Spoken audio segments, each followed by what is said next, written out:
sekelumit akan kami hadirkan tentang Muharram seperti yang sudah kami janjikan. Sekelumit kita akan mengkaji tentang hikmah Muharram, menggali hikmah di balik Muharram ini. Ada waktu baginda Nabi Sallallahu Alaihi Wasallam,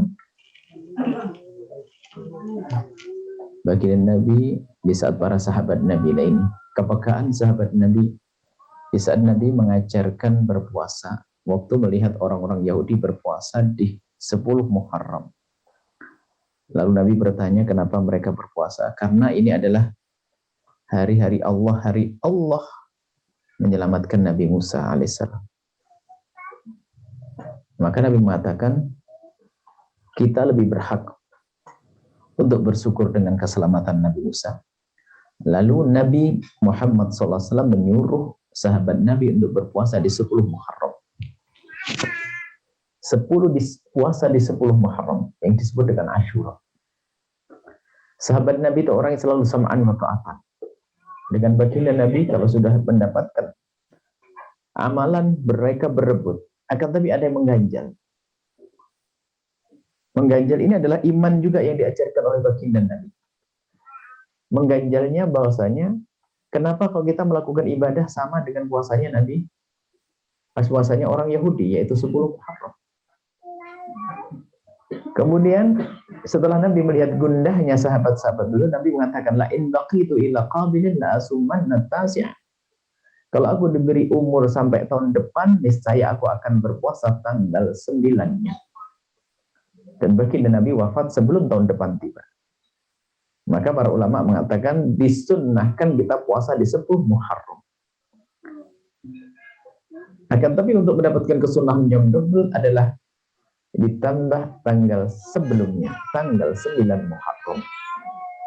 Sehingga tanggal 9 Muharram adalah niatnya untuk berbeda dengan orang Yahudi juga. Kalau tanggal 9 Muharram, 10 Muharram diperintah diajarkan oleh Nabi. Kalau tidak sempat berpuasa di tanggal 9 kok kemudian memang mengambil hari ini tanggal 10, maka disunahkan di esok hari ditambah agar berbeda dengan orang Yahudi. Hikmah yang perlu kami hadirkan di balik itu adalah begitulah ahli iman itu tidak boleh merasa nyaman kalau dia punya kemiripan dengan orang yang berbeda agama. Kita tidak mengajarkan permusuhan, akan tapi iman Islam punya ciri khas. Punya ciri khas orang beriman itu. Jadi jangan orang beriman itu latah dalam hal-hal kebiasaan mudah mengikuti orang di luar Islam.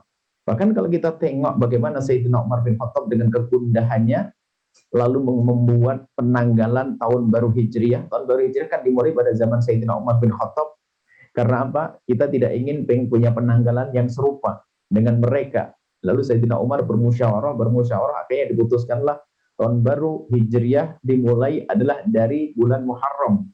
Kenapa kok bulan Muharram? Untuk bisa disebarkan ke penjuru dunia. Karena apa? Orang-orang lagi pada haji. Di bulan haji itu diumumkan agar pulang nanti ke penjuru dunia agar menghamparkan bahwasanya saat itu telah dimulai tanggal 1 Muharram, tahun 1 Muharram pada zaman Sayyidina Umar bin Khattab.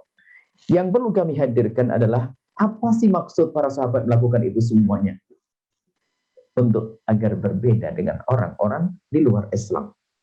Nah ini yang harus kita tanamkan di balik Muharram ini, ya ini mukhalafatul Yahud dan Nasara, mukhalafatul akidati ahli al-kufri, ahli syirki, kita berbeda dengan akidah mereka, ini penting.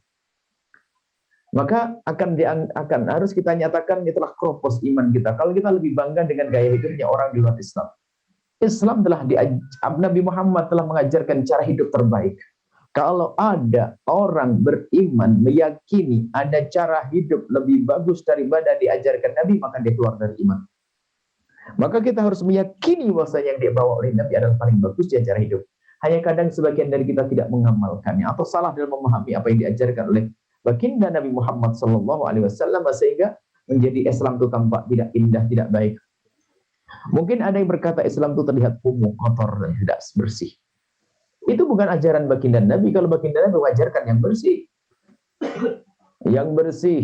Kemudian juga tertib.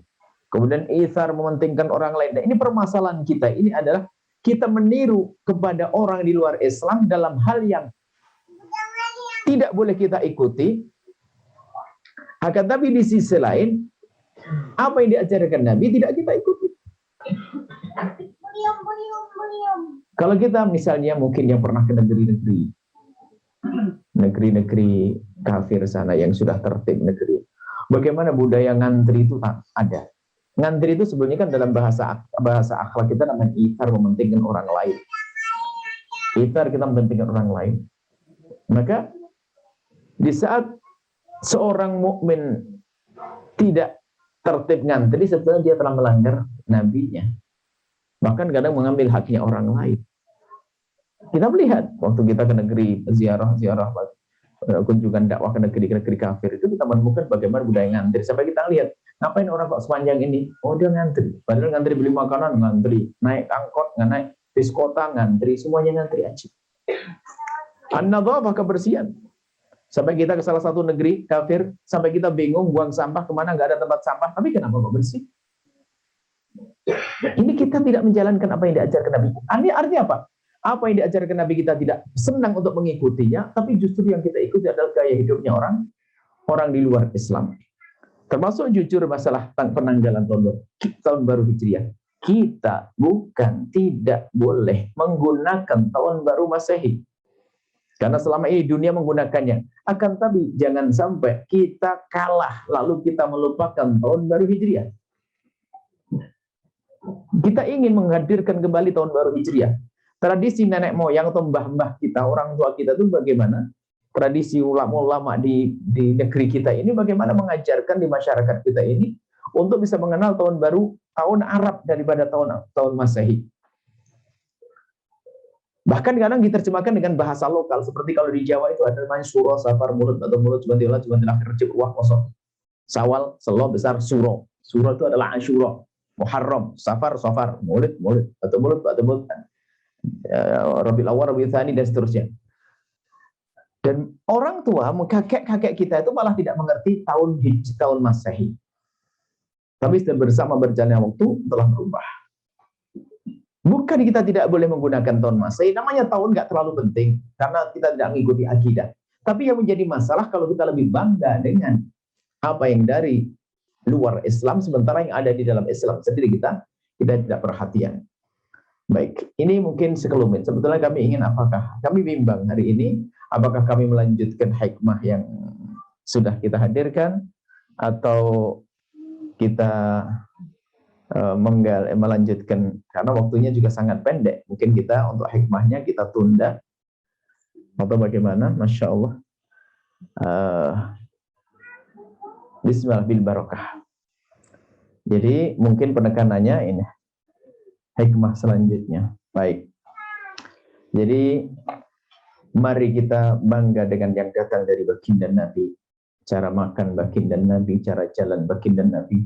Dan itu semua tidak mungkin bisa kita lakukan kecuali kita mengikat kuat di hati kita dengan baginda Nabi Muhammad sallallahu alaihi wasallam. Ayo kita bangga dengan yang diajarkan Nabi. Tidak ada yang lebih bagus dari yang diajarkan Nabi. Cara jalan, cara makan, cara duduk, cara tidur, semuanya yang dibawa oleh baginda Nabi adalah istimewa.